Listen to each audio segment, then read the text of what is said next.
नमस्कार, मैं भावना और चलिए देखते हैं झारखंड की 25 फटाफट बड़ी खबरों को। 18 जिलों में 40 पार पहुंचा तापमान, लोगों की बढ़ी परेशानी। झारखंड में 18 जिलों का तापमान 40 डिग्री के पार पहुंच गया है। भीषण गर्मी से लोग बेहाल हैं। ऐसे में दिन दोपहर में घर से बाहर निकलने वाले लोग भीषण गर्मी का सामना कर रहे हैं। फल, सब्जी ठेले, खोमचे पर सामान बेचने वाले विक्रेता गर्मी से बेहाल है। साथ ही इस गर्मी में ट्रैफिक पुलिस के जवानों को भी भारी परेशानी का सामना करना पड़ रहा है। वहीं मौसम विज्ञान केंद्र रांची के अनुसार आने वाले 4-5 दिनों तक गर्मी से लोगों को राहत मिलेगी। संताल परगना में बांग्लादेशी घुसपैठ पर हाई कोर्ट ने गृह मंत्रालय से मांगा जवाब। संताल परगना में बांग्लादेशी घुसपैठ पर झारखंड हाई कोर्ट ने केंद्रीय गृह मंत्रालय से जवाब मांगा है। चीफ जस्टिस संजय कुमार मिश्रा और जस्टिस आनंद सेन की अदालत ने एक जनहित याचिका पर सुनवाई करते हुए गृह मंत्रालय से ये बताने को कहा है कि संताल के सीमावर्ती इलाके में घुसपैठ की जानकारी है या नहीं। यदि घुसपैठ हो रहा है तो उसे रोकने के लिए क्या कदम उठाए गए हैं। 19 जुलाई तक केंद्र सरकार को जवाब दाखिल करने का निर्देश हाईकोर्ट ने दिया है। जेएसएससी ने निकाली बम्पर वैकेंसी, 1562 पदों पर होगी नियुक्ति, 24 जून तक करे आवेदन। झारखंड में डिप्लोमा स्तरीय 1562 पदों पर नियुक्ति के लिए झारखंड कर्मचारी चयन आयोग ने बुधवार को विज्ञापन जारी कर दिया। इनमें नियमित के 1551 बैकलॉग के 11 पदों पर नियुक्ति होगी। इसके लिए 25 मई से 24 जून तक ऑनलाइन आवेदन भरे जाएंगे। झारखंड डिप्लोमा स्तरीय संयुक्त प्रतियोगिता परीक्षा 2024 के माध्यम से परीक्षा का आयोजन किया जाएगा। झारखंड के उत्कृष्ट स्कूलों में एडमिशन के लिए नामांकन शुरू। झारखंड के उत्कृष्ट विद्यालय में नामांकन प्रक्रिया शुरू हो गई है। जिले के 3 उत्कृष्ट विद्यालय, जिला स्कूल, राजकीय बालिका +2 स्कूल और कस्तूरबा गांधी आवासीय विद्यालय में नामांकन हेतु हेल्प डेस्क भी लगाया गया है, जहां हेल्प डेस्क नामांकन प्रक्रिया को सुलभ बनाने के लिए लगाया गया है। हेल्प डेस्क में बच्चों को नामांकन कराना, सीबीएसई पैटर्न पर पढ़ाई की जानकारी देना, नामांकन फॉर्म भरने में छात्रों को आ रही परेशानी न होना, इसके लिए जानकारी देना समेत पढ़ाई से जुड़ी कई तरह की जानकारी के लिए हेल्प डेस्क लगाए गए हैं। झारखंड में जल्द शुरू होगी मुख्यमंत्री ग्रामीण गाड़ी योजना। झारखंड में सुदूर ग्रामीण क्षेत्रों के लोगों को आवागमन में हो रही समस्याओं को दूर करने के लिए सरकार जल्द ही नई योजना शुरू करने जा रही है। दरअसल सोरेन सरकार ने परिवहन विभाग के साथ मिलकर मुख्यमंत्री ग्रामीण गाड़ी योजना का जल्द ही शुभारंभ करेगी। इस योजना के तहत ऐसे क्षेत्रों के लिए वाहन उपलब्ध होगी जहां से लोगों को वाहन नहीं मिलने पर कई किलोमीटर तक पैदल चलकर गाड़ियां करनी पड़ती है। नेता प्रतिपक्ष मामले में अब 16 जून को सुनवाई, जानिए क्या है पूरा मामला। नेता प्रतिपक्ष के मामले में हाई कोर्ट में अब 16 जून को सुनवाई होगी। सुनवाई के दौरान सरकार की ओर से जवाब दाखिल करने के लिए समय देने का आग्रह किया गया। चीफ जस्टिस संजय कुमार मिश्रा और जस्टिस आनंद सेन की अदालत ने आग्रह स्वीकार करते हुए सुनवाई के लिए अगली तिथि तय की है। वहीं हाईकोर्ट नेता प्रतिपक्ष की नियुक्ति के लिए स्पीकर को आदेश दे सकता है या नहीं। अब 16 जून से इन दोनों बिंदुओं पर सुनवाई शुरू होगी।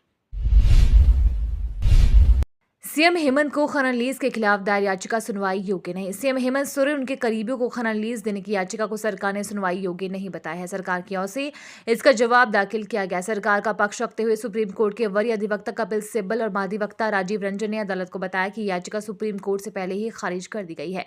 इस याचिका में भी वही सब बातें हैं जिसे खारिज किया जा चुका है। देवघर में 2500 पुलिसकर्मी करेंगे राष्ट्रपति द्रौपदी मुर्मू की सुरक्षा। आगामी 24 मई को भारत के राष्ट्रपति द्रौपदी मुर्मू के देवघर आगमन को लेकर पुलिस प्रशासन की तैयारियां शुरू हो गई है। तैयारी को लेकर एसपी सुभाष चंद्र जाट अपने स्तर पर सुरक्षा को लेकर अधिकारियों के साथ बैठक कर चुके हैं। जानकारी के अनुसार राष्ट्रपति के आगमन को लेकर एसपी द्वारा शहरी इलाके की सुरक्षा को लेकर 2500 पुलिस पदाधिकारी व बलों को लगाने की तैयारी शुरू कराई गई है। झारखंड के ट्यूटर व जूनियर रेजिडेंट्स के लिए खुशखबरी, स्वास्थ्य विभाग ने की मानदेय में वृद्धि। स्वास्थ्य विभाग ने मेडिकल कॉलेज के ट्यूटर व जूनियर रेजिडेंट्स के मानदेय में वृद्धि की है। विभाग ने झारखंड चिकित्सा शिक्षा सेवा नियमावली 2020 के नियम 2 में संशोधन किया है, जिसके तहत अब ट्यूटर रेजिडेंट को प्रतिमाह 80 से 85 हजार रुपए मानदेय मिलेगा। पहले इन्हें प्रतिमाह 75 हजार रुपए मानदेय मिलता था। प्रथम वर्ष में ट्यूटर को प्रतिमाह 80 हजार रुपए, द्वितीय वर्ष में 82,500 व तृतीय वर्ष में 85,000 रुपए का मानदेय मिलता था।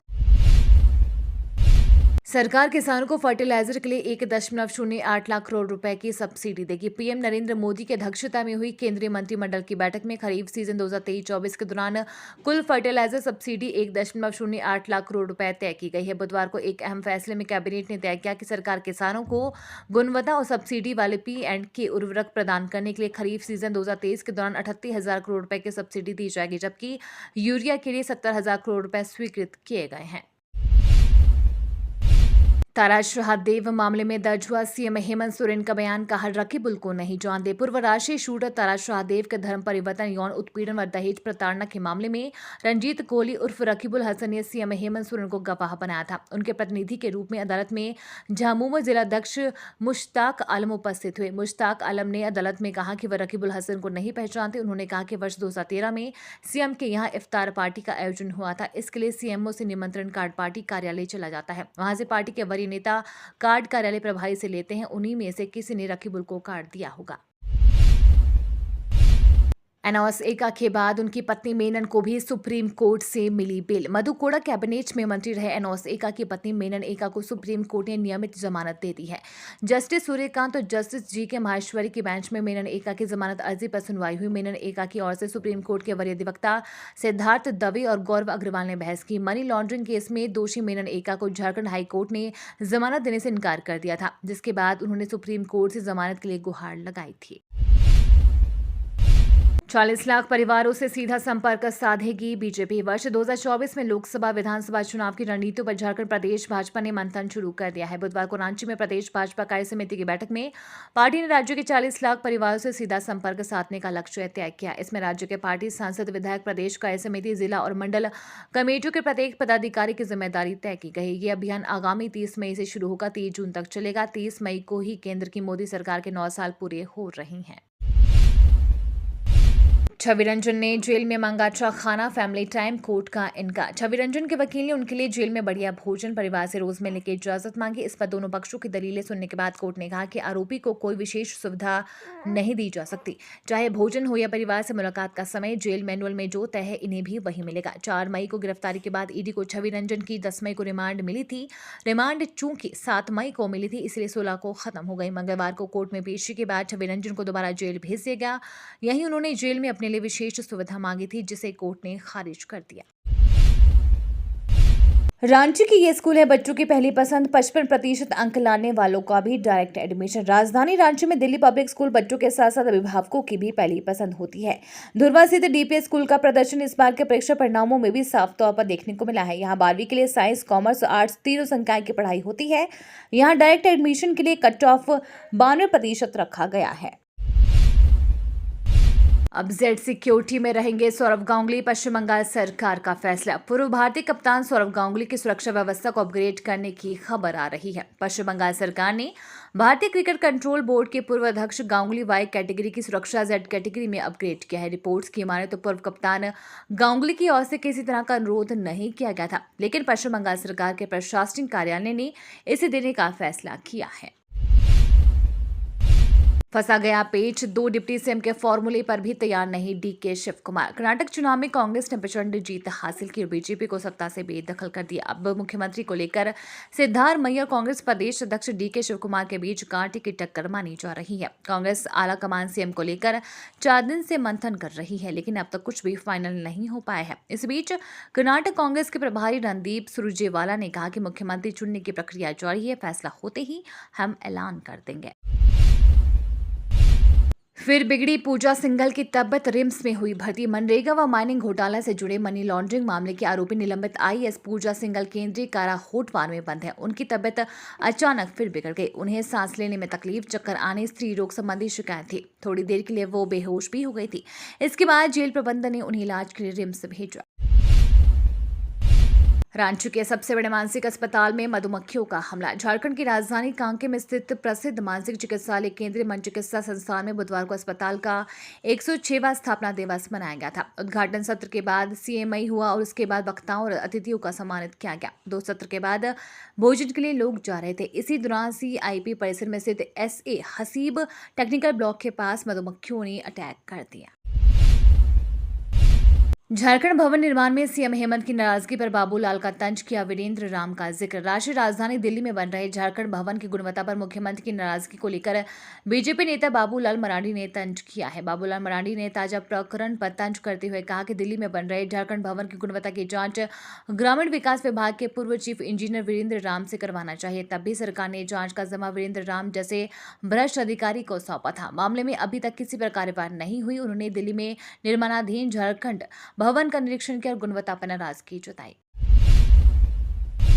लिव इन रिलेशनशिप में रहने वाले 501 कपल की हुई शादी। झारखंड के खूंटी जिले में बरसों से लिव इन रिलेशनशिप में रहने वाले 501 जोड़ियों का सामूहिक विवाह कराया गया। बताया जा रहा है कि इस मौके पर मुख्य अतिथि के तौर पर जनजातीय मामलों के केंद्रीय मंत्री अर्जुन मुंडा, उनकी धर्मपत्नी मीरा मुंडा ने शिरकत की। इन जोड़ियों की शादी रचाई गई। इनमें 20 से लेकर 70 साल की उम्र वाले स्त्री पुरुष थे। बताया जा रहा है कि शादी करने वाले कई जोड़े माता पिता तक बन चुके हैं। इस इवेंट में उनके बच्चे भी उनकी शादी का गवाह बने। बता दें कि इस आयोजन का स्वयंसेवी संस्था वृष्टि ग्रीन फॉर्मर्स ने किया। गैंगस्टर अमन श्रीवास्तव के गुनाहों का होगा हिसाब। झारखंड के 6 जिलों की पुलिस के लिए सिरदर्द बना गैंगस्टर अमन श्रीवास्तव झारखंड एटीएस के हत्थे चढ़ गया। आतंकवाद निरोधक दस्ते ने गैंगस्टर अमन को मुंबई के वाशी रेलवे स्टेशन से उस समय दबोचा जब वह दूसरे राज्य में भागने की फिराक में था। रंगधारी समेत अन्य मामले दर्ज हैं। अमन श्रीवास्तव झारखंड के कोयला बेल्ट वाले इलाकों में आतंक का पर्याय बना हुआ था। हत्या और रंगधारी के 2 दर्जन से अधिक मामले उस पर रामगढ़, हजारीबाग, रांची, लातेहार जिले में दर्ज हैं। विदेश भाग चुके कुख्यात गैंगस्टर प्रिंस खान के खिलाफ लाल वारंट दुबई में होने की सूचना। कुर्की जब्ती के बावजूद सामने नहीं आने के कारण विदेश भाग चुके वासेपुर के गैंगस्टर प्रिंस खान के खिलाफ कोर्ट ने लाल वारंट जारी किया। एटीएस की जांच में पता चला है कि वह दुबई में बैठकर धनबाद के कारोबारियों को धमकियां दे रहा है। प्रिंस खान पर धनबाद के अलग अलग थानों में 52 मुकदमे दर्ज है। इनमें गैंगस्टर फहीम खान के करीबी नन्हे ढोलू के अलावा छावीमो नेता रंजीत सिंह, कोयला कारोबारी मनोज यादव की हत्या सहित कारोबारियों के घर पर फायरिंग के मामले शामिल हैं। आपका लालच साइबर ठगों का बड़े हथियार ऐसे गंवा रहे हैं गाढ़ी कमाई। लालच के कारण जमशेदपुर के 77% लोग साइबर क्राइम के शिकार बन रहे हैं। आंकड़ों के अध्ययन के बाद जमशेदपुर पुलिस ने एक रिपोर्ट जारी की। रिपोर्ट के मुताबिक घर बैठे पैसा कमाने या सस्ता सामान खरीदने के चक्कर में फंसकर लोग ठगी का शिकार हो रहे हैं। शहरी के साथ साथ ग्रामीण को भी साइबर ठग अपने झांसे में ले रहे हैं। झारखंड में देर से प्रवेश कर सकता है मानसून। झारखंड में इस साल मानसून देर से आने के आसार नजर आ रहे हैं। झारखंड में मानसून आने का सामान्य समय जून के दूसरे सप्ताह में यानी 15 जून तक आ जाता है, मगर इस साल जून के तीसरे सप्ताह यानी 20 जून से मानसून आ सकता है। वजह है कि इस साल केरल में बंगाल की खाड़ी से मानसून 4 जून के आसपास आ सकता है। इसका प्रभाव झारखंड पर भी पड़ेगा। मानसून में देरी कृषि और आम लोगों के लिए अच्छी खबर नहीं है। ये तो थी आज की बड़ी खबरें। अपने गांव या शहर की न्यूज देखने के लिए हमें कमेंट में जरूर बताएं कि आप न्यूज को कहां से देख रहे हैं।